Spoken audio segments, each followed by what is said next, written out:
Hello everyone, welcome to Prayas by Khushboo. This video is for ICSE class 10 जिनका कल English language का paper है। देखो, हर साल कई बच्चों के इम्प्रॉपर टाइम मैनेजमेंट के कारण पेपर कंप्लीट नहीं हो पाता है and English is the compulsory subject, तो इसमें हम कोई भी गलती अफोर्ड नहीं कर सकते। तो इस वीडियो में हम क्वेश्चन पेपर मिलने से लेकर के आंसर शीट हैंडओवर करने तक के सारे इंपॉर्टेंट पॉइंट्स को कवर करेंगे ताकि कल आप अपना एग्जाम बहुत ही अच्छी तरीके से दे सको। तो वीडियो के एंड तक बने रहें। So without wasting any time let's begin with कि अपनी 15 मिनट्स रीडिंग टाइम को कैसे यूटिलाइज करना है। देखो, like most of the students इस 15 मिनट को पूरा क्वेश्चन पेपर देखने में टाइम वेस्ट नहीं करना है। देखो, जैसे ही आपको क्वेश्चन पेपर मिलेगा 2 मिनट आंख बंद करके काम डाउन कर लो अपने आप को और उसके बाद में क्वेश्चन पेपर में सिर्फ कॉम्पोजिशन पार्ट को देखो। कॉम्पोजिशन में 5 ऑप्शंस होंगे। जिस टॉपिक के ऊपर में ज़्यादा से ज़्यादा इन्फॉर्मेशन आप जानते हो उस टॉपिक को सेलेक्ट करो और आगे बढ़ो। देखो, अभी ऐसे डिसाइड करने में आपको 2 से 3 मिनट से ज़्यादा नहीं लगने चाहिए एंड आफ्टर दैट आपको लेटर, नोटिस, ईमेल नहीं देखना है। मार्क माई वर्ड्स, डायरेक्टली आपको कॉम्प्रीहेंशन पार्ट में मूव करना है। और कॉम्प्रीहेंशन पार्ट में मोस्ट ऑफ द टीचर्स आपको यही सलाह देंगे कि आप पहले क्वेश्चंस देख लो और उसके बाद में पैसेज रीड करना स्टार्ट करो। बट मेरा तरीका थोड़ा अलग है। आई वुड सजेस्ट यू कि आप सबसे पहले कॉम्प्रीहेंशन को एकदम प्योर काम माइंड के साथ में रीड करो, जैसे आप कोई स्टोरी एंजॉय करें। ठीक है, हाँ, स्कूल लेवल में आपको जो भी क्वेश्चन पेपर्स मिले होंगे थोड़े टफ कॉम्प्रीहेंशन आते थे, but not to worry about, boards में आपको बहुत ही ईजी कॉम्प्रीहेंशन पैसेज मिलता है। इस पैसेज को आप थॉरली रीड करो, शांति से समझो कि कॉम्प्रीहेंशन बताना क्या चाहता है। ठीक है, नाउ एक आपका रीड कंप्लीट हो जाएगा, उसके बाद में आप क्वेश्चंस को देखो। नाउ क्वेश्चन क्या क्या पूछे गए हैं उसको देखने के बाद में आपको एक सेकंड रीड देना है अपने कॉम्प्रीहेंशन को। Not exactly a complete read, पर इस बार आपको देखते हुए सारे आंसर्स को मार्क करना है कि इन क्वेश्चंस का आंसर कहाँ पर है। अब समरी राइटिंग या प्रिसाइज राइटिंग, जिससे बच्चों को सबसे ज़्यादा डर लगता है, so don't need to worry about it. सबसे पहले क्वेश्चन पढ़ो कि एक्चुअली ये क्वेश्चन बोल क्या रहा है। देखो, समरी राइटिंग एक्चुअली कोई समरी राइटिंग है ही नहीं।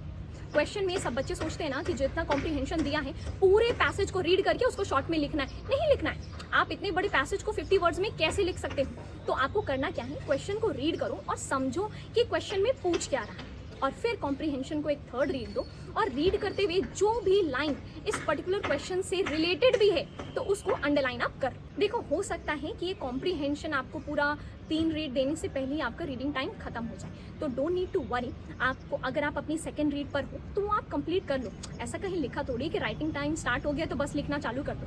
5 मिनट का टाइम ही और चाहिए ना, तो थोड़ा सा 5 मिनट टाइम ले लो, क्योंकि अगर आप दोबारा से रीड करना स्टार्ट करोगे ना अपनी आंसर शीट लिखने के थोड़ी देर के बाद में, तो जितना आपने मेहनत किया है ना रीड करने में वो वेस्ट हो जाएगा। तो बेटर ये है कि आप अगर थोड़ा सा ही बाकी है पैसेज तो उस चीज़ को कंप्लीट कर लो, उसके बाद राइटिंग स्टार्ट करना। अब राइटिंग टाइम जैसे ही स्टार्ट हो जाएगा, कुछ बच्चे स्टार्ट करते हैं ग्रामर पार्ट से। आई वुड सजेस्ट कि आप ऐसे राइटिंग से ही स्टार्ट करो, क्योंकि जैसे हम पेपर स्टार्ट करते हैं ना तो उस समय माइंड बहुत ज़्यादा फ्रेश होता है, उतना स्ट्रेस नहीं होता, लगता है चलो बहुत अभी टाइम है, अभी तो 2 घंटे हैं। तो आप आराम से अपने सिलेक्टेड टॉपिक के ऊपर में 5-6 पॉइंट्स अपने मन में सोच लो कि जिसके ऊपर में आप एक पैराग्राफ लिख सकते हो। अब देखो, बच्चे गलती क्या करते हैं, एसेज बहुत लंबा लिखते हैं और एकदम सोचते हैं कि वाह मैंने क्या काम किया है, 4 पेज का ऐसे लिखा है। नहीं लिखना है 4 पेज का, सिर्फ 300 से 350 वर्ड लिखने हैं। अब आप सोचो, जब आप समरी राइटिंग करते हो जिसमें सिर्फ 50 वर्ड्स लिखना होता है, वो सिर्फ आपका हाफ पेज कवर करता है एंड दैट टू जब आप इतना स्पेसिंग दे करके रखे हो, इतनी भी बड़ी हैंड राइटिंग हो आपकी, आपके 100 to 120 वर्ड्स तो एक पेज में होंगे ही। 2.5 से लेकर के 3 पेजेस इज इनफ। उससे ज़्यादा लिखने की ज़रूरत नहीं है। इतना टाइम आप वेस्ट कर भी दोगे तो आपको कोई एक्स्ट्रा नंबर नहीं मिलने वाले हैं। कम लिखो पर अच्छा लिखने की कोशिश करो। कुछ अगर कोट्स वगैरह आपको आते हैं तो आप कोट्स ऐड कर सकते हो, कुछ फैक्ट्स इन्फॉर्मेशन डाल सकते हो।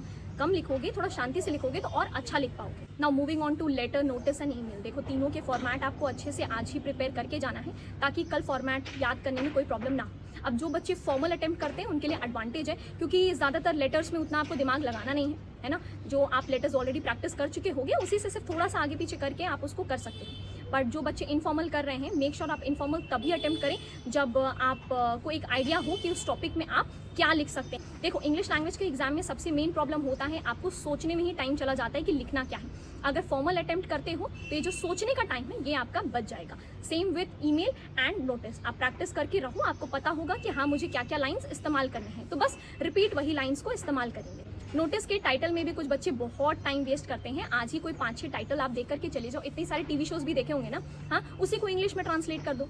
उतना दिमाग लगाना नहीं है। मार्क्स तो बेटा एक ही है टाइटल का। आप बहुत अच्छा क्रिएटिव बना भी दोगे तो 1 मार्क्स से ज़्यादा आपको नहीं मिलेगा।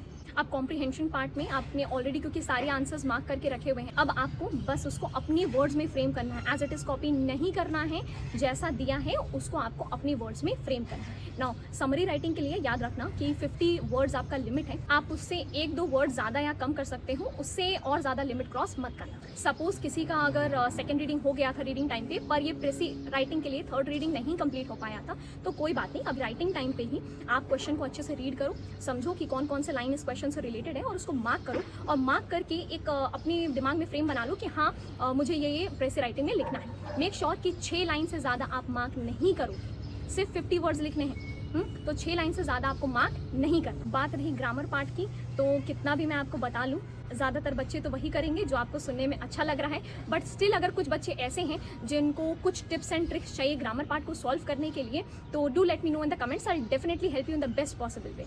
So that's it for today.